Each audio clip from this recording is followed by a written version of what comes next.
Hi అండి అందరికీ. ఈరోజు బియ్యం పిండితో వడప్పలు ఎలా చేసుకుందామో చూద్దాం. దీనికోసము పల్లీలను వేయించుకొని చిన్నగా ముక్కలు చేసుకున్నానండి. ఇవే హాఫ్ బౌల్ ఉన్నాయి, వీటిని వేసేసుకుందాం. ఇప్పుడు శనగపప్పు ఓవర్ నైట్ నానబెట్టుకోవాలి. వీటిని ఒక 8 hours నానితే సరిపోతుంది. ఇది ఒక 1 కప్పు. దీంట్లోనే కరివేపాకు సన్నగా తరుముకోవాలి. దీన్ని సగం కప్పు. నెక్స్ట్ దీంట్లోనే పచ్చిమిర్చి సన్నగా కట్ చేసుకోవాలి. ఒక 10 పచ్చిమిర్చి, వీటిని కూడా యాడ్ చేసుకుందాం. దీంట్లోనే ఉప్పు, టీ స్పూన్ ఉంటుంది కదా, దాంతో 2 టేబుల్ స్పూన్ల ఉప్పు వేసుకుందాం.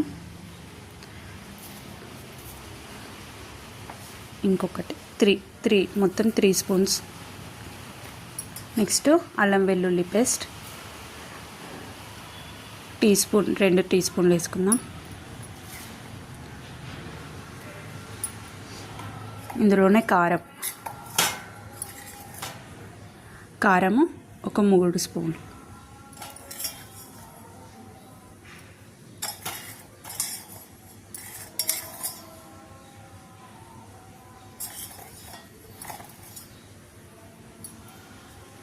ఇప్పుడు దీన్ని చేత్తో ఇలా మిక్సీ చేసుకోవాలి.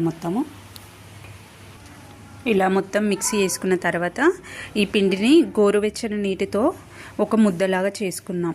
ఇది గోరువెచ్చని నీటితో చేస్తేనే ఇవి క్రిస్పీగా వస్తాయి. దీన్ని ఈ విధంగా తడుపుకోవాలి. ఇది 3 kgs బియ్యం పిండి అండి. వీటిని ఈ పిండితో చిన్నగా బాల్స్ లాగా చేసుకుందాం. అన్నీ ఈ విధంగా బాల్స్ లాగా చేసుకోవాలి.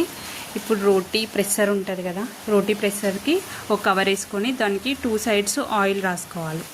ఆయిల్ రాసుకొని ఇలా ఒకటి ముద్ద పెట్టుకొని దాన్ని ప్రెస్ చేసుకుందాం. ప్రెస్ చేసిన తర్వాత మనకి ఈ విధంగా వస్తుంది. ఇంత సైజ్ అయితే సరిపోతుంది. ఇప్పుడు వీటిని ఒక క్లాత్ పైన వేసుకోవాలి. ఇలానే మొత్తం అన్నీ చేసుకొని క్లాత్ పైన వేసుకుందాం. కొంచెం ఆరిన తర్వాత వాటిని డీప్ ఫ్రై చేసుకోవాలి. ఎంబడే డీప్ ఫ్రై చేసుకోవద్దు, ఎందుకంటే అవి విరిగిపోతాయి. ఈ విధంగా ప్రెస్ చేసుకున్న తర్వాత డీప్ ఫ్రై చేసుకుందాం. ఇలా డీప్ ఫ్రై చేసుకునేటప్పుడు పొయ్యి సిమ్లో పెట్టుకోవాలి. ఈ విధంగా ఫ్రై చేసుకోవాలి.